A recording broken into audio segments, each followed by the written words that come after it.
আজকে নবম রোজার মধ্যেও কিন্তু সবজির বাজারে এখনো দাম কমার কোনো নামই নেই। সকাল থেকে কারণ বাজারে আসার পরে দেখা যাচ্ছে সবকিছুর দাম কিন্তু আসলে ঊর্ধ্বমুখী।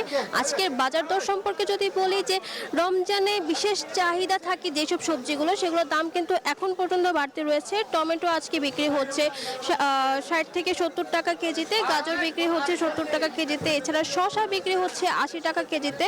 সেই সাথে দাম বেড়ে কিন্তু কাঁচামরিচ এই সপ্তাহে বিক্রি হচ্ছে 140 টাকা কেজিতে। এছাড়া আমরা সবাই জানি যে এই রমজানকে কেন্দ্র করে কিন্তু এবছর লেবুর দামে রেকর্ড করেছে। লেবু বিক্রি হচ্ছে 140 টাকা হালি পর্যন্ত, যদিও আজকে সকালে মান ভেদে ছোট সাইজের লেবুগুলো বিক্রি হচ্ছে 80 থেকে 100 টাকা হালিতে। এছাড়া নতুন করে দাম বেড়েছে বেগুনের, বেগুন বিক্রি হচ্ছে 140 টাকা কেজিতে। আমরা সকালে বাজারে এসে যতটা জানতে পেরেছি যে এই রমজানকে কেন্দ্র করে আসলে যতটা চাহিদা বেড়েছে ততটা আসলে সরবরাহ না থাকায় এই দামটা বেড়েছে, এমনটাই জানিয়েছেন বিক্রেতারা। যদিও ক্রেতারা বলছেন যে তুলনামূলক দাম অন্যান্য বছর বাড়লেও এই বছর দাম অনেক বেশি বেড়েছে। এতে তারা আসলে যতটা কেনার তাদের প্রয়োজন থাকে তারা সেগুলো না কিনে তার থেকে কম পরিমাণে কেনাকাটা করে নিয়ে যাচ্ছে। অনেকে বলছেন যে আসলে প্রয়োজনের তুলনায় কম কেনাকাটা করে তাদের রমজানের বাজার সারতে হচ্ছে। তো সব কিছু মিলে বলা যায় আসলে যে এমন ঊর্ধ্বমুখী দামে আসলে বেশ নাজেহাল অবস্থায় আছেন ক্রেতারা। তারা বারবারই বলছেন যে সুষ্ঠু মনিটরিংয়ের মাধ্যমে আসলে বাজার দরে স্থিতিশীল রাখা সম্ভব এবং এই জন্য আসলে কর্তৃপক্ষের দৃষ্টি আকর্ষণ করতে চায় তারা। তো এই ছিল এখান থেকে আমার কাছে সর্বশেষ তথ্য। এখন চট্টগ্রামের বাজার দর জানতে আমাদের সাথে যুক্ত আছেন সহকর্মী নয়ন বড়ুয়া যায়, তিনি জানাবেন সেখানকার বাজার পরিস্থিতি।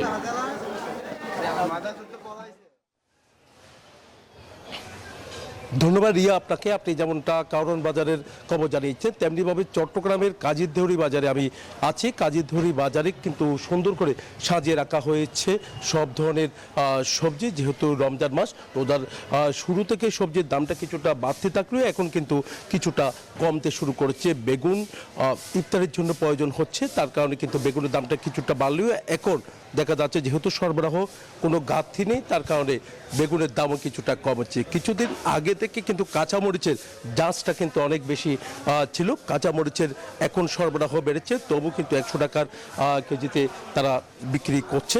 আবার কোনো জায়গায় আরেকটু বেশি দামও তারা বিক্রি করছে।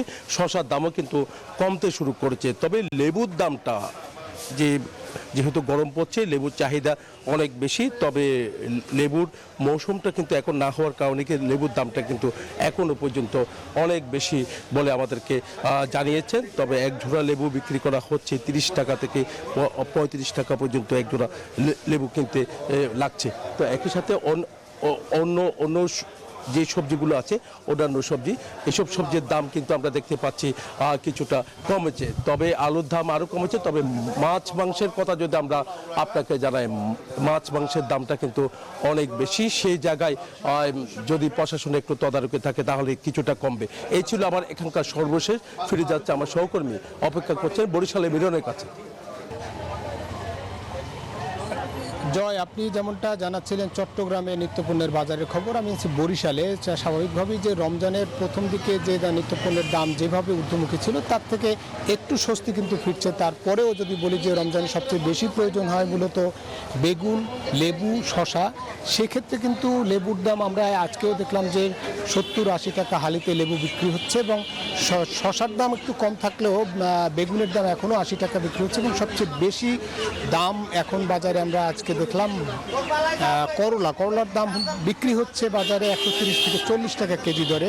অন্যান্য সবজিগুলো কিন্তু অপেক্ষাকৃত দাম সাশ্রয়ী মূল্যেই আছে এবং তারপরেও ক্রেতাদের মধ্যে এবং মিশ্র প্রতিক্রিয়া আমরা শুনেছি। বিক্রেতারা বলছেন যে আগের চেয়ে দাম অনেকটা কমেছে, কিন্তু ক্রেতারা বলছেন যে দাম কিছু পণ্যের দাম যে পরিমাণ আছে তাতে কিন্তু তাদের সাধ্যের বাইরেই রয়ে গেছে। অন্যদিকে যদি বলি এই সময় ছোলার দাম, গত বছর কিন্তু ছোলার দাম এই সময় অনেক বেশি ছিল, ছোলার দাম কিন্তু অপেক্ষাকৃত কম, 80 টাকা বা ক্ষেত্র বিশেষে 85 টাকা কিন্তু ছোলা বিক্রি হচ্ছে। একই সঙ্গে চিরা আমরা দেখলাম 60-65 টাকার মধ্যে চিরা বিক্রি হচ্ছে। ডিমের দাম সবচেয়ে কমেছে আলুর দাম, পেঁয়াজের দাম।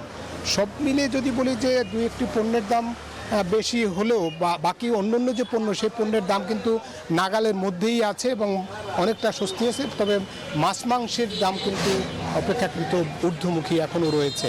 এই ছিল বরিশাল থেকে আমার কাছে বাজার রমজানের নিত্যপণ্যের বাজারের সবশেষ তথ্য। ফিরছি স্টুডিওতে।